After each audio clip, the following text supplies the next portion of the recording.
À l'échelle mondiale, les femmes et les filles doivent jouir de droits et d'opportunités équitables et pouvoir vivre à l'abri de la violence et de la discrimination.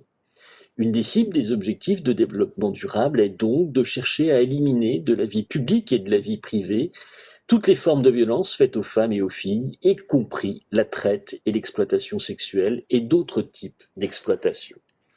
Le Conseil de l'Europe souligne que la politique d'isolement et de confinement entraîne une recrudescence de la violence domestique, sexuelle et fondée sur le genre, d'où un besoin accru de protection contre ces formes de violence. Ce sont de ces protections dont il va s'agir aujourd'hui avec notre oratrice Isabelle Rome. Vous êtes haute fonctionnaire à l'égalité femmes-hommes du ministère de la Justice. Vous êtes l'auteur de plusieurs ouvrages. Votre biographie dit beaucoup de votre biographie, dit beaucoup de votre biographie en forme d'engagement au service du droit et de l'humanité. Vous êtes naïve, Madame le juge, avec une préface de Boris Cyrulnik aux éditions du Mouvement en 2012.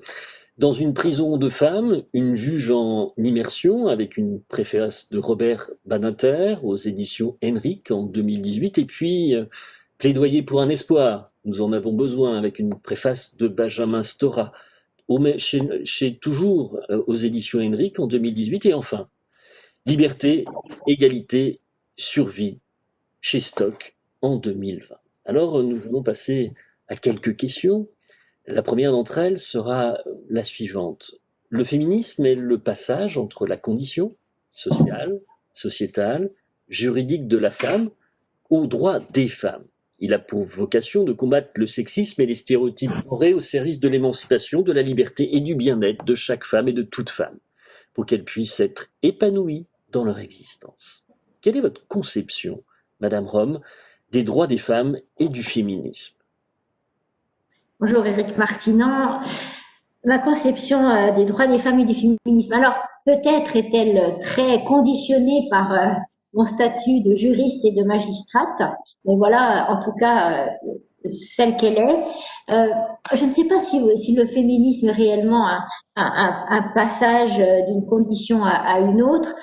Pour moi, le féminisme, c'est vraiment en fait cet ensemble de mouvements d'idées qui contribuent à la reconnaissance et à l'établissement de l'égalité entre les femmes et les hommes.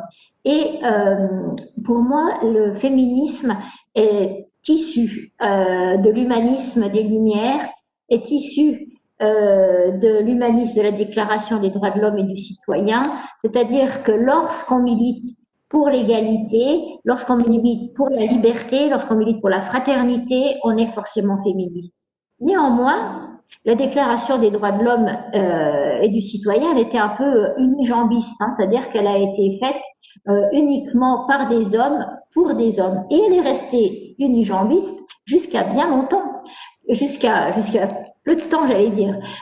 C'est-à-dire qu'il faut attendre 1944, hein, en France en tout cas, pour que les femmes deviennent d'abord citoyennes à part entière, puisqu'elles se voient dotées du droit de vote, et puis ensuite qu'elles deviennent véritablement des sujets de droit. C'est comme si jusque-là, elles n'étaient pas saisies par le droit. Et à ce moment-là, commence donc une accession des femmes au droit, mais surtout aussi une reconnaissance des femmes par le droit, et elles deviennent sujets de droit, et non plus seulement des êtres inférieurs et soumis. Elles peuvent occuper un emploi sans l'assentiment de leur conjoint, ouvrir un compte, enfin voilà, c'est tout ce mouvement de l'émancipation des femmes qui est aussi un mouvement vers le droit. Et à ce moment-là, d'ailleurs, on voit que la loi qui a longtemps finalement été, qui a maintenu finalement les femmes dans l'oppression, eh bien, dans la seconde moitié de ce XXe siècle, la loi devient émancipatrice pour les femmes. Et je trouve que c'est comme cela que je vois cette avancée du féminisme, un féminisme qui découle de l'humanisme, mais avec cette notion que jusqu'à la fin du XXe siècle, on n'avait pas une égalité totale des droits. Là, en tout cas dans notre société, on peut dire que l'égalité en droit existe, même si l'égalité réelle est encore un objectif à atteindre. Et ce que je voudrais dire aussi, parce que je suis très attachée justement à ce rapprochement entre la Déclaration des droits de l'homme et du citoyen et les droits des femmes. J'aime pas trop cette expression droit des femmes parce qu'en fait le droit il est universel. Et c'est parce que le droit n'a pas été universel qu'on parle de droit des femmes. Hein, voilà. Donc les droits des femmes c'est quelque part une des béquilles pour accéder à un droit universel. Donc je suis très attachée à ce lien, mais ce que je voudrais dire aussi, et je trouve qu'en cette période au cours de laquelle notre République est malmenée, enfin notre société est malmenée par ces atteintes terroristes, c'est que on se rend compte que les droits des femmes et les droits de l'homme et du citoyen ont un destin tout de même très lié.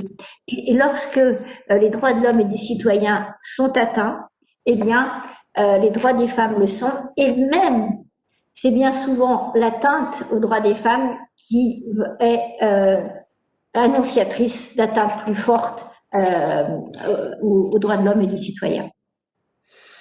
Très bien. À quoi est due, selon vous, la prise de conscience selon laquelle les violences au sein du couple ne relèvent pas de la sphère privée seule, ne relèvent pas de la sphère privée d'ailleurs du tout, de la sphère de l'intime, et ou de la tolérance sociale, mais comme étant une question publique et d'ordre public? Alors, moi, je vois un peu deux types de séries d'explications. La première, je pense qu'elle est liée au fait qu'on connaît mieux un certain nombre de mécanismes psychologiques, comme celui de l'emprise. Hein. L'emprise qui est finalement ce processus qui place une femme, puisque c'est quand même à 80% des cas des femmes qui se trouvent dans cette situation, sous la domination de leur conjoint, lequel la place dans une situation de dépendance totale, ce qui est accompagné en général aussi d'humiliation, de vexation, voilà, tout cela. Et donc, jusqu'à peu de temps, on connaissait mal ce phénomène. Ce qui fait qu'on pensait, par exemple, que les femmes étaient ambivalentes, qu'elles ne savaient pas ce qu'elles voulaient, que parfois elles portaient plainte et qu'ensuite elles retiraient leur plainte. Mais en fait, on a compris pourquoi elles avaient ces réticences, pourquoi elles avaient ces hésitations, parce que justement, ces hésitations, ces réticences font partie de ce processus d'emprise qui enferme les femmes victimes de violences conjugales dans cette dépendance. Donc là, les psychologues ont bien identifié ce mécanisme et je pense que aujourd'hui il est assez bien connu. Et puis l'autre, c'est très lié à la connaissance en fait, hein, je pense, cette prise de conscience. C'est la connaissance aussi des impacts que peuvent avoir les violences au sein du couple sur la société tout entière.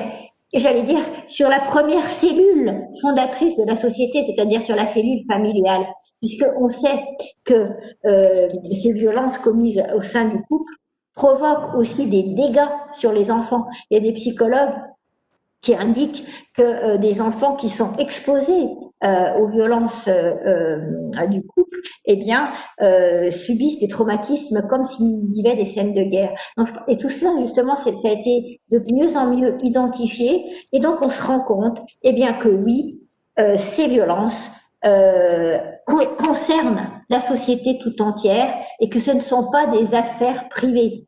Que non, on ne referme pas la porte et on ne regarde pas ce qui se passe. Si, on regarde ce qui se passe et on protège. Il y a une prise de conscience aussi liée à ce que l'on a appelé le Grenelle des violences conjugales.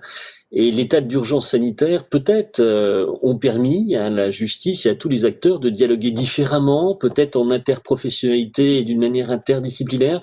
Est-ce que c'est le cas ou c'est un sentiment faussé? Non, je pense que vous avez raison. Je pense que c'est un ensemble de choses. Je pense que le Grenelle des violences conjugales qui a été organisé par le gouvernement entre septembre et novembre 2019 est issue à la fois d'une prise de conscience au sein de la société. On a vu un certain nombre de manifestations, de revendications. On a vu aussi que dans les manifestations qui avaient lieu, il y avait aussi pas mal d'hommes. On avait "Je suis un homme féministe", par exemple. Et donc, c'est là qu'on s'est rendu compte que, eh bien, ce n'était plus seulement le combat des femmes, c'était bien le combat de la société tout entière, ce combat contre les violences faites aux femmes. Donc, une mobilisation citoyenne, une mobilisation forte sur le plan politique, puisque le chef de l'État a déclaré l'égalité entre les femmes et les hommes grande cause du quinquennat. Et donc, ce Grenelle est finalement cette suite logique. Et le Grenelle va permettre une concertation, un travail en commun, à la fois en interministériel, à tous les niveaux, sur les territoires, sur le plan central, et bien sûr en lien avec les grands réseaux associatifs, avec aussi un certain nombre de familles de victimes. J'allais dire, ça a été un état d'ébullition intellectuelle et de grande production. Et je pense que, ça j'en suis à peu près sûre, je pense que on a géré mieux cette période du confinement, qui était forcément propice à l'exacerbation des violences au sein du couple, puisqu'ils se retrouvaient enfermés au sein des foyers. Je pense que grâce à toute cette énergie collective déployée au cours du Grenelle, nous avons pu, dans notre pays, mieux gérer cette période de confinement, puisque même si on voit que les interventions des policiers, des forces de l'ordre ont été beaucoup plus nombreuses, il n'y a pas forcément une augmentation corrélative du nombre de plaintes, et pas une augmentation et pas d'augmentation du nombre des meurtres au sein du couple. Heureusement, voilà une bonne nouvelle. En quoi l'état d'urgence sanitaire et tout confinement qui induisent d'une part un huis clos et de vivre en vase clos engage les autorités publiques à innover pour aller au-devant des situations violentes qui peuvent être masquées ou cachées? Plusieurs choses. Déjà, on ne peut pas se voir physiquement, donc il faut arriver à trouver d'autres solutions pour agir, parce que sinon, ça veut dire qu'on ne fait rien. Donc forcément, déjà, on est forcé d'innover. Et puis, je pense que effectivement, il y a une augmentation du danger, c'est évident, une augmentation du danger liée à cet enfermement. Et donc, ça veut dire aussi la nécessité encore plus grande de mieux protéger. Donc en fait, une injonction plus forte de trouver des moyens de protéger les victimes potentielles, et surtout de protéger et de prévenir les violences. Et donc, et en urgence, bien sûr. Et donc en fait, on pu comme cela se développer. Moi, j'aime bien employer ce terme, des solidarités inventives. C'est-à-dire que, par exemple, au sein du ministère de la Justice, en lien avec le secrétariat d'État à l'égalité femmes-hommes, nous avons mis en place une plateforme d'hébergement d'urgence pour les conjoints sous le coup d'une mesure d'éviction du domicile conjugal. Puisqu'en fait, la priorité de politique pénale aujourd'hui en France, c'est l'éviction du conjoint violent lorsqu'il y a des violences. C'est-à-dire qu'on a un changement de braquet, c'est-à-dire que ce n'est plus aux victimes de partir du domicile conjugal, sauf si bien sûr elles souhaitent y rester, mais c'est à l'agresseur de le quitter, et les juges ordonnent donc cette éviction. Mais pendant le confinement, il était compliqué d'aller ailleurs, de trouver un hébergement. C'est pourquoi nous avons créé cette plateforme d'hébergement d'urgence, qui a un dispositif exceptionnel et temporaire qui a permis ces évictions. Nous avons aussi prévu des audiences en visioconférence, voire par téléphone, et puis un certain nombre de dispositions, par exemple la prorogation automatique des mesures de protection qui arrivaient à échéance pendant le temps du confinement. Enfin voilà, plein d'adaptations, et puis bien sûr un lien encore plus étroit avec les associations présentes sur le terrain qui, elles aussi, ont dû s'adapter puisqu'elles ne pouvaient plus recevoir les victimes physiquement, donc avec tout un travail par téléphone et des prises en charge téléphoniques. Et puis, il me semble que les travaux parlementaires ont aussi été riches et qu'ils ont permis une nouvelle disposition légale permettant de déroger au secret professionnel. Et dans le cadre de cette nouvelle dérogation au secret professionnel, ayant une finalité qui me apparaît assez simple, d'une part sécuriser la personne et dans un deuxième temps, ou plutôt inverse, mettre en sécurité la personne et sécuriser la personne. Quand on suspecte un danger immédiat du fait de violence au sein d'un couple, est-ce que ça a été comment la chose a pu se mettre en place, connaissant parfois la méfiance qui existe entre les professionnels de santé et la justice et réciproquement? Alors c'est vraiment une entreprise qui a été menée au sein du groupe de travail du ministère de la Justice, donc qui a été montée pendant cette période du Grenelle des violences conjugales et que j'ai l'honneur puisque je l'ai fait perdurer de piloter. C'est que nous fondons notamment, mais d'autres personnes faisaient ce constat, mais enfin nous avions des éléments précis.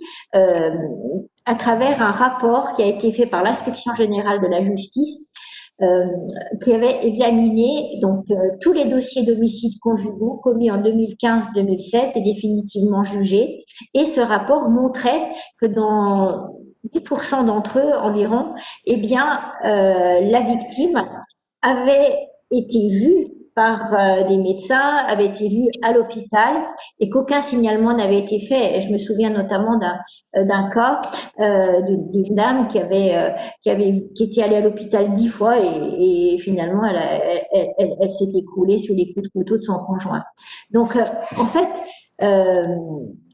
nous nous sommes dit, et dans ce groupe de travail participaient des médecins, notamment le Conseil national de l'ordre des médecins, la Haute Autorité de santé, les médecins des hôpitaux de Paris, eh bien qu'il fallait permettre aux médecins et aux soignants de porter les faits de violence à la connaissance du procureur, même sans l'accord de la victime, lorsqu'il pensait qu'elle se trouvait dans une situation de danger immédiat et dans cette situation d'emprise qui finalement l'empêche de donner son consentement. Et ce travail a fait l'objet de longues discussions, ce n'a pas été simple, mais la loi du 30 juillet 2020 a consacré cette possibilité donnée aux soignants de signaler ces faits sans l'accord de la victime. Et je dis bien, c'est une possibilité donnée, ce n'est pas une obligation imposée aux soignants. C'est plutôt que nous le délions en quelque sorte de l'obligation du secret médical dans cette optique de protection de la victime, qui est finalement une valeur suprême. D'accord. Parce que, en fait, la valeur suprême, c'est la vie. Et on peut sauver des vies en signalant. C'est presque une idée de communication. On peut sauver des vies en signalant.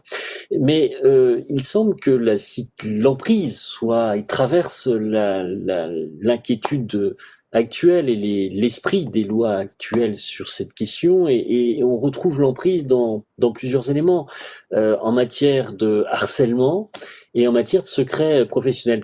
Quelle est sa texture dans les deux, en fait?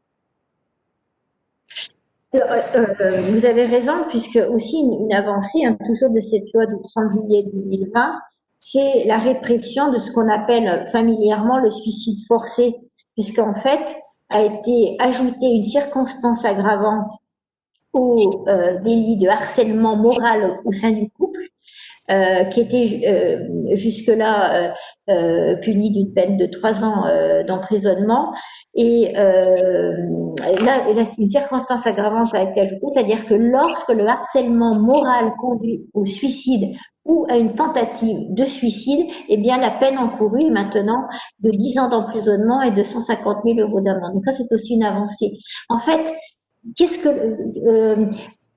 l'emprise, finalement, elle est prise en compte dans la loi, de même aussi que une des conséquences, j'allais dire, de la prise en compte de l'emprise, c'est l'interdiction des médiations, de toute forme de médiation dans un contexte de violence conjugale, que ce soit la médiation pénale comme alternative aux poursuites ou dans le cadre de la médiation familiale, dans le cadre des divorces ou des procédures liées au droit de la famille. C'est parce que finalement on considère que la victime n'est pas complètement libre dans son consentement, qu'il n'y a pas non plus égalité des armes entre les parties, eh bien que la loi s'adapte et c'est adapté. Et ça, c'est une grande avancée, et qui est très liée justement à la connaissance, à la meilleure connaissance des effets psychologiques de l'emprise.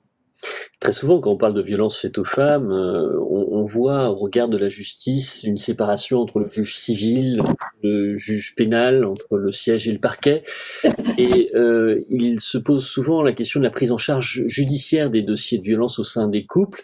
Et à défaut de juge unique qui existe ailleurs, mais pas là où on vote aujourd'hui, comment à un moment on peut mieux coordonner les actions de chacun?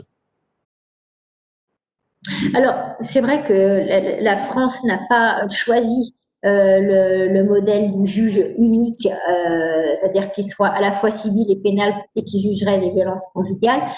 Mais j'allais dire tout dans ce qui est fait actuellement conduit à un décloisonnement entre le siège, c'est-à-dire les juges, hein, et les parquets, les procureurs, afin de traiter justement de manière proactive, réactive ces violences, afin aussi que la communication soit plus fluide, que les informations ne se perdent pas. Et c'est dans ce sens-là, par exemple, que nous mettons en place dans les tribunaux des filières de l'urgence qui permettront de traiter le plus rapidement et le mieux possible, espérons-le, les violences au sein du couple.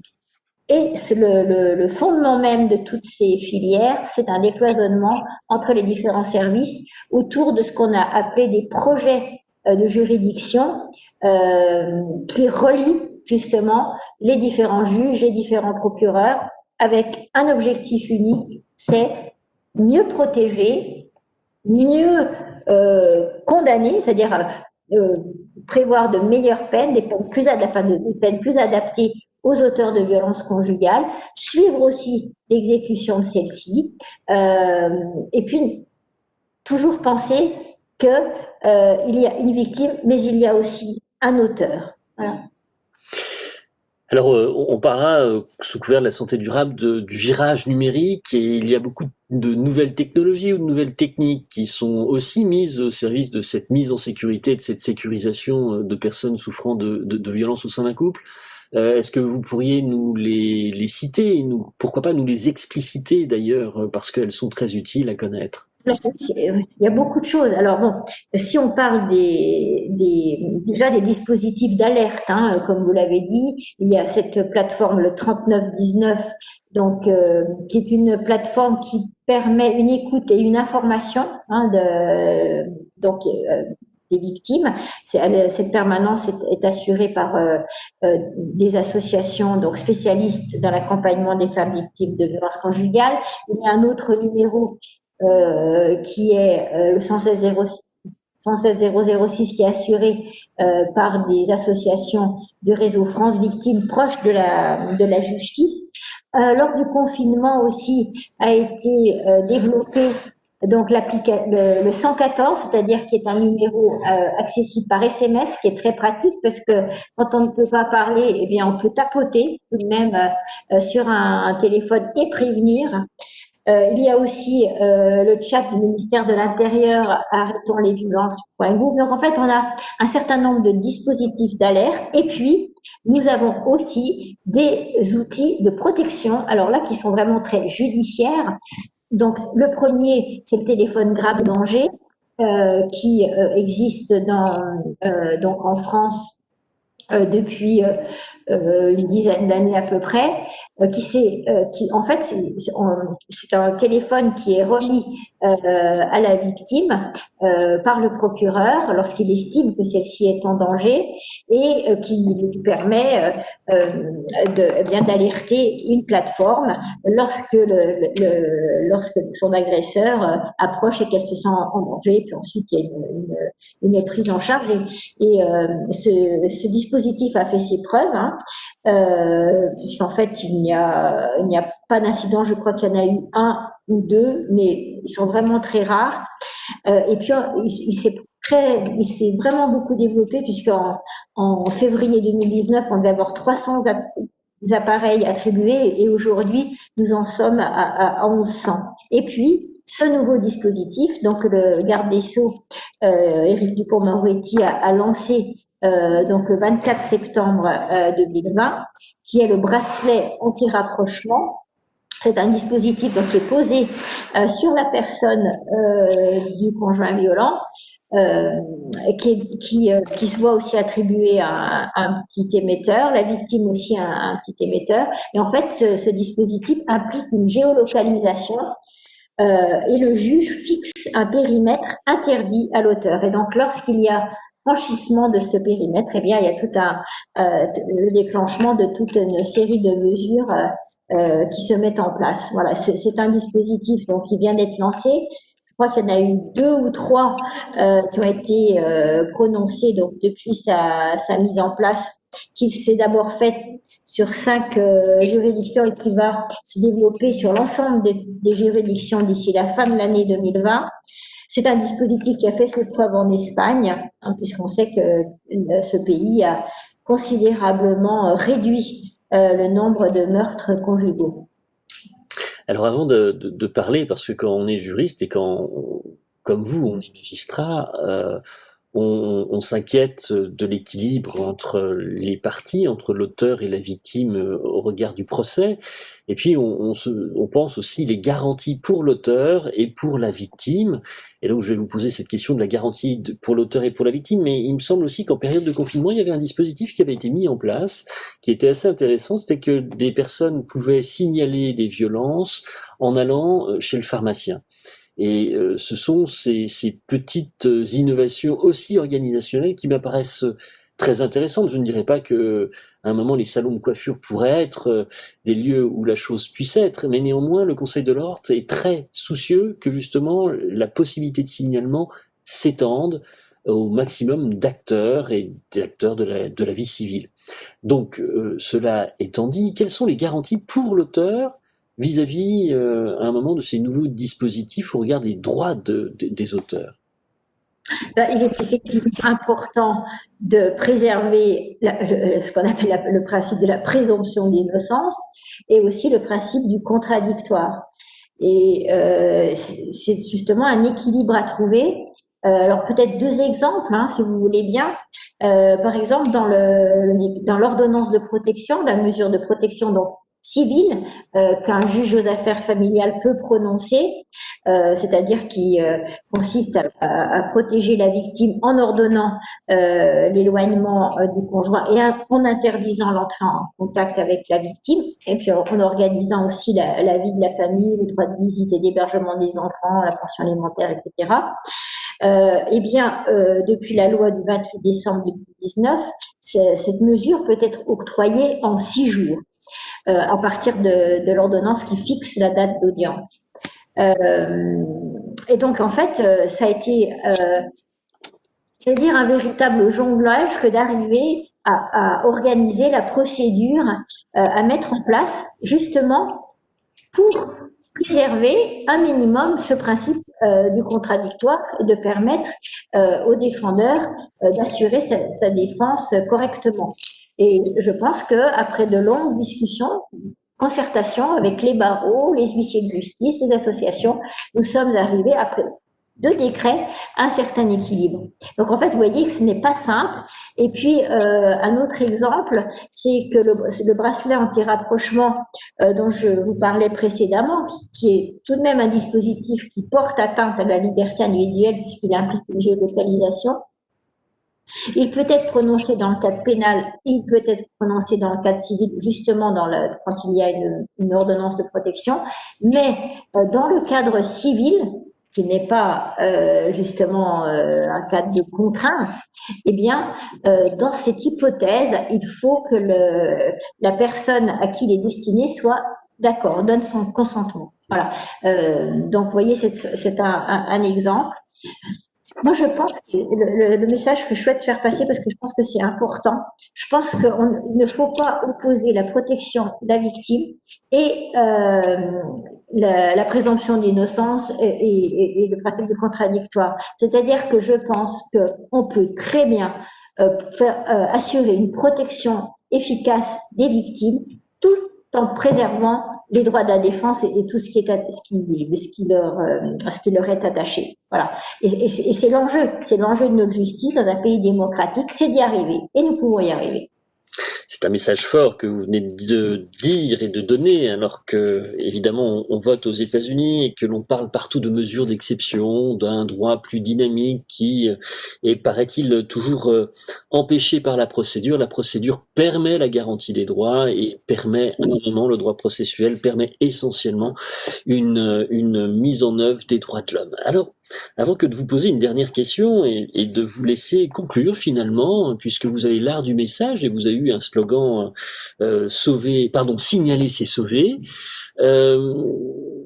Dernière question, comment la justice, parce que la justice c'est deux choses, c'est une utopie, c'est une institution, comment faire en sorte que ce mouvement qui a émergé du fait à un moment de l'état d'urgence sanitaire, du confinement, du coronavirus, d'une manière parfois plus agile de faire, on va pouvoir l'ancrer dans la durée et comment on va pouvoir transformer finalement ce rapport vis-à-vis des violences au sein d'un couple et des violences faites aux femmes pour changer non pas la vie, mais pour changer l'éducation et donc pour changer finalement les conditions d'existence de ces jeunes filles et de ces femmes.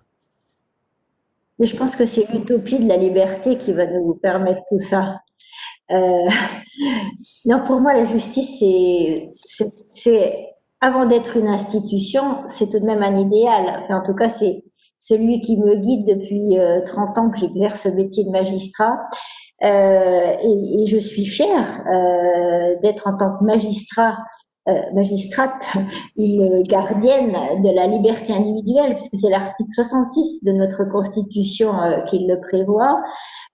Donc ça, c'est vraiment le rempart, c'est le fil rouge, l'autorité judiciaire, gardienne de la liberté individuelle.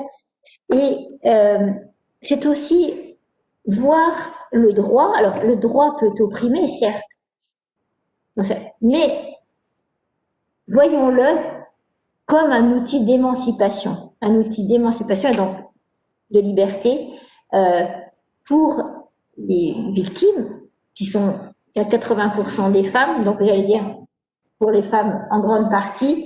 Et je pense que c'est cette vision vraiment qu'il nous faut porter.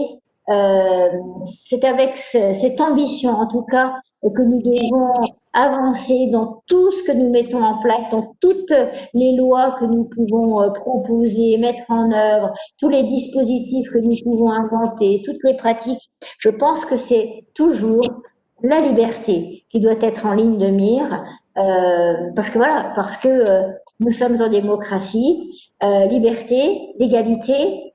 Alors la fraternité, ce n'est pas une valeur qui a forcément lieu dans les prétoires, qui a forcément cours dans les prétoires, mais je ne suis pas que juge, je suis aussi autrice, et pour moi la fraternité, c'est quand même le fil rouge de mes différents livres. Donc voilà, liberté, égalité, fraternité. Madame Isabelle Rome, je vous remercie.